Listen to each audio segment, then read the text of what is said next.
The murder of Mary Fisher and her children, what no one in the churches will talk about. Do an internet search on this, and this is what you'll find. The murder of Mary Fisher and her two children, Bobby and Brittany, remains one of the most infamous unsolved crimes in Arizona. On April 10, 2001, the family's home in Scottsdale exploded, and the bodies of the victims were found inside.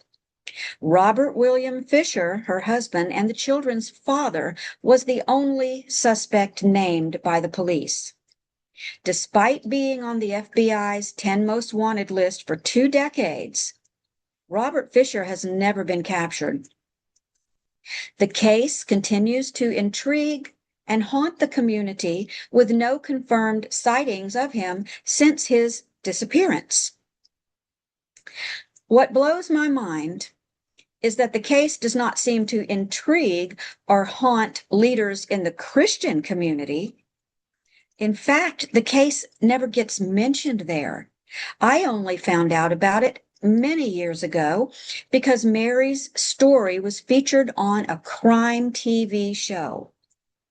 Pay attention and start counting how many domestic violence and violence against women cases make up the number of crime TV shows. I should say crime TV show episodes. Without these, and I'm talking about domestic violence and violence against women, without these, producers would be hard-pressed to come up with content for their series.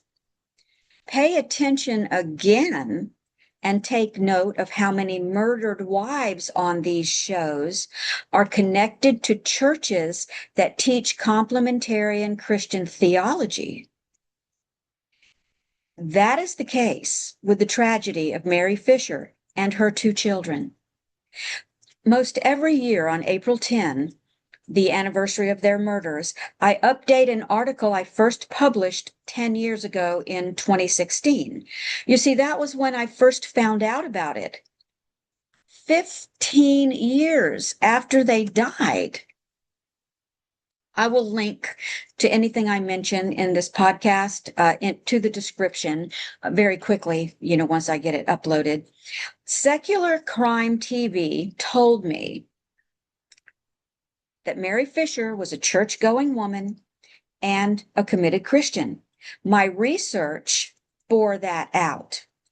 Folks, I did extensive research on this, so everything I'm saying in this podcast, I have seen for myself, read for myself, heard for myself in audios. Mary Fisher was a faithful and active member of her church. Every year, I also check to see if their church remembers Mary, Brittany, and Bobby Fisher. That church does still exist. It's no longer called Scottsdale Baptist Church. I believe it's New Life Community Church. I have it linked to in an article. So all of that's available to you. But every year I check to see if their church remembers them, if a special day is set aside to make their senseless deaths mean something, by remembering them and advocating for all victims of domestic violence and victims of dangerous complementarian male governance theology, also called male headship. For complementarian male headship theology certainly did contribute to the deaths of Mary, Brittany, and Bobby. We must talk about this. Christian Response demands that we talk about this. I think that's worth repeating. What do you think? Christian Response demands that we talk about this. In her distress, Mary was never counseled to leave her abusive, controlling, and as it turned out, murderous husband.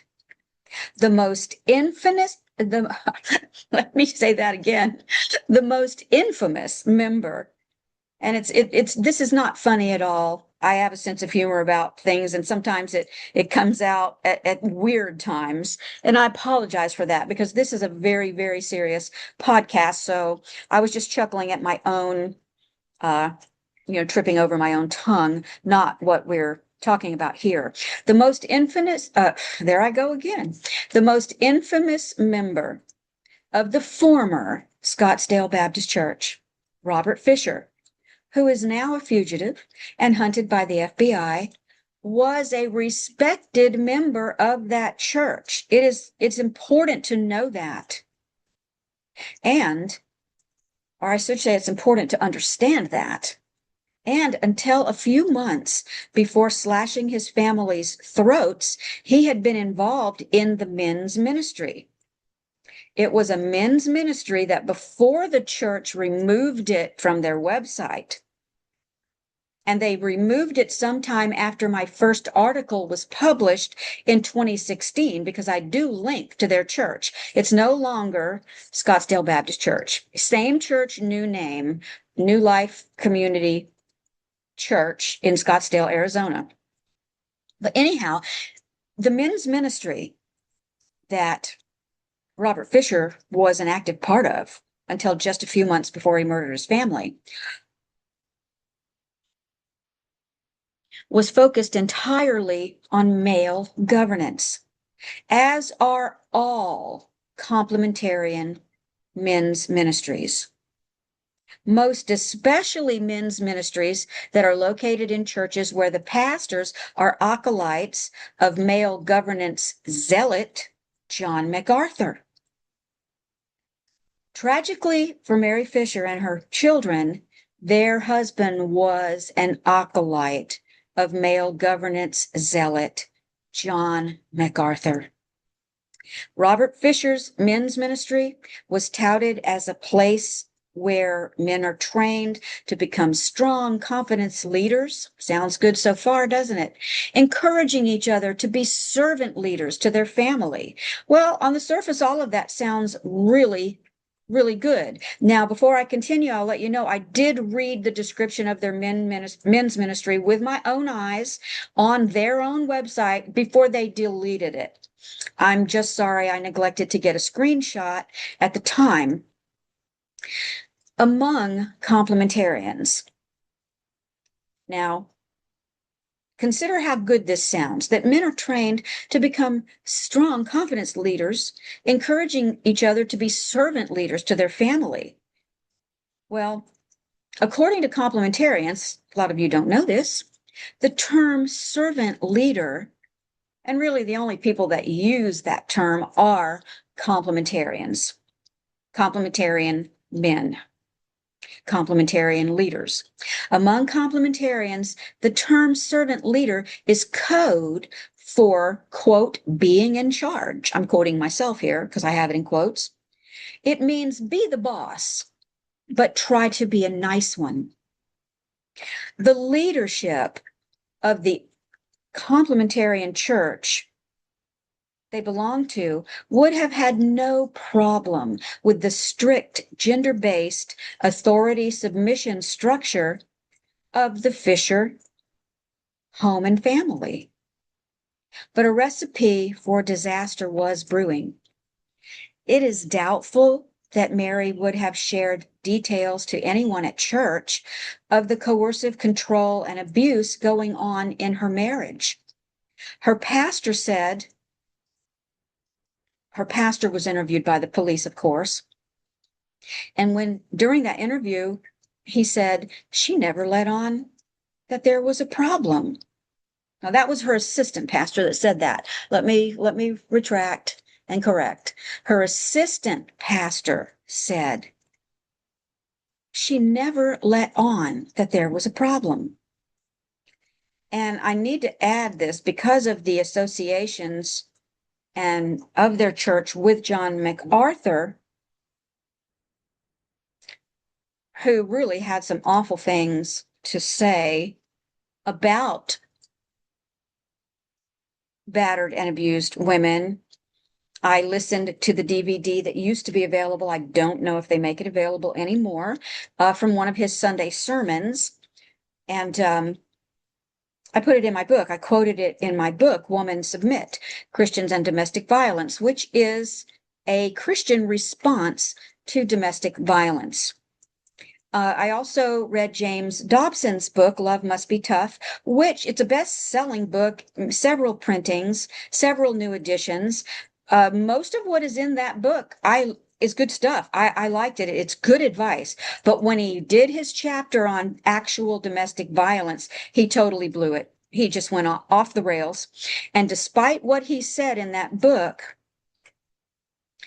what Mary Fisher's assistant pastor said about her, where she never let on that there was a problem, that's typical of abused Christian wives. They don't let on that there's a problem until they reach the point of desperation. If Mary had been desperate enough to say anything in the complementarian environment of her church, in the male governance environment of her church, she likely would have received the sometimes deadly stay and pray advice.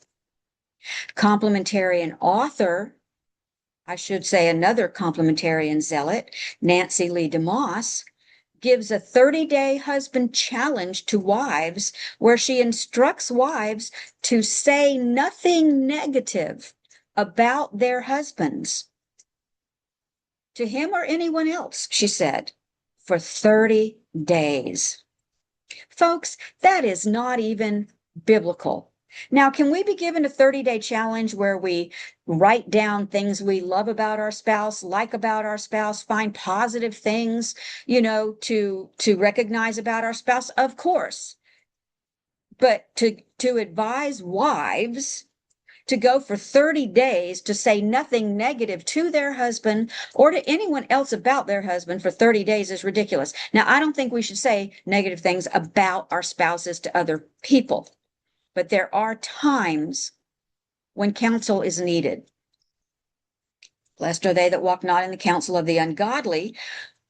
But I wouldn't go to a complementarian person if I was having marriage problems and in a controlling home. You're not going to get good advice. Okay, let me backtrack and say you're very likely not to get good advice. Maybe someone will have good enough sense to say, to give some good advice. Anyhow, but what Nancy Lee DeMoss advised, don't say anything negative to him or about him to anybody else for 30 days. Don't say anything negative to him for 30 days is not biblical. The Bible tells us to be honest with one another. If we are hurt or offended or even angry, the Bible instructs believers to transparently resolve differences between themselves first. But there is a biblical, what's the word I'm looking for? The Bible does tell us that if the person that we have the difference with just absolutely we can't get anywhere with going to them personally, then we can go to someone else. But anyway, say nothing negative for 30 days. We're told to transparently resolve differences. And who defines what is negative or not? Anyhow, I mean, if you go to someone and say, hey, my feelings was really, really hurt, over this, some people might say that is absolutely negative and attack you back, especially an abusive husband or an abusive wife. Abusive people tend to do that. If a wife like Mary Fisher had been taking Nancy Lee DeMoss's 30-day husband challenge, she would have construed that as negative. She would have construed telling someone about the abuse or trying to talk with her husband about how oppressive the abuse was to be saying something negative. And for sure, the abuser would tell her that it was negative. I mean, this poor woman was, catch 22 between a rock and a hard place. Christian wives being abused, beaten, and even killed by church-going husbands, by church leaders. We see this far too often. In the case of the Fishers, red flags had to have been there. We know the couple had sought marriage counseling from their pastor 3 years before Robert slaughtered his family in their sleep. He slashed their throats. He didn't just blow the house up, he blew the house up to cover his crime. He slashed their throats. He slashed his wife's throat while she slept. He slashed his daughter's throat while she slept. He slashed his son's throat while he slept. Mary Fisher was a victim of domestic abuse, domestic violence long before this man brutally murdered her and her children in their sleep. Red flags had to have been there.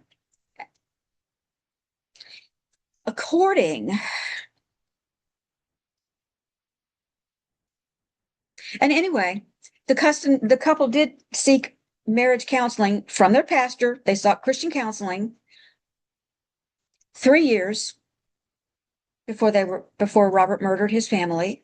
And as far as we know, no one said a word or lifted a finger that might have helped Mary, Brittany, and Bobby Fisher to survive that devastating night, to do anything that could have possibly caused it never to have happened. According to Mary's mother-in-law, both she and Mary had been what she called yes, sir wives, very submissive to their husbands, very submissive to male governance, both at home and in church.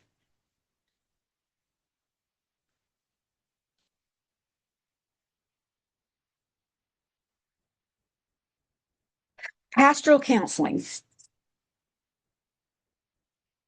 stemming from John MacArthur's and CBMW's male leadership at all costs theology, could only have left Mary Fisher feeling that in order to be a good Christian, she had few options other than continuing her miserable, and it had to be miserable and frightening existence as a yes, sir wife. God only knows what was really said behind the closed doors of the pastoral counseling room 3 years before Mary and her children had their lives snuffed out by a church-going, complementarian husband. The pastor certainly isn't saying. He said the couple came in to see him because they were just, quote, wondering how they could be closer given their schedules. I know I sound a little bit sarcastic here. I'm being a lot sarcastic because I say the man was lying through his teeth. I say what he said was hogwash. That is my opinion. The doctrine of female submission to male governance is not biblical, and it is dangerous. There is a correlation between complementarian gender-based authority and submission teachings and marital abuse. Complementarianism and domestic violence and abuse are two sides of the same coin, cause and effect. I say that in order for Mary, Brittany, and Bobby Fisher's deaths to not be in vain, Christians are compelled to take a closer look at the situation Mary found herself in during the years leading up to their deaths, and what options she thought she might have had for herself and her children, given what she heard from the pulpit every Sunday and in the women's group at her church. You know, all complementarian women's groups teach wifely submission.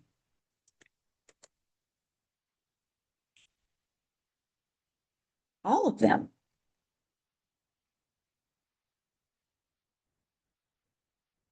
They teach that in order to please God, wives must be submissive to their husbands. Christian response to domestic violence and abuse must change. I am Jocelyn Anderson. I am the author of Women Submit, Christians and Domestic Violence. I am a survivor of domestic violence. And it was the Holy Spirit of God that in 2003 told me to write the things that I wrote in my book. God hates it. He hates it. I didn't want to do it, folks. I didn't want to relive that in my mind enough to write a whole book about it. And so my book is not an autobiographical account of my years of domestic violence. It is about my insights and my journey out and how we can respond in a biblical and compassionate and Christ-like manner to them that come to us, to those we know, or that know people that might be victims of domestic abuse or domestic violence.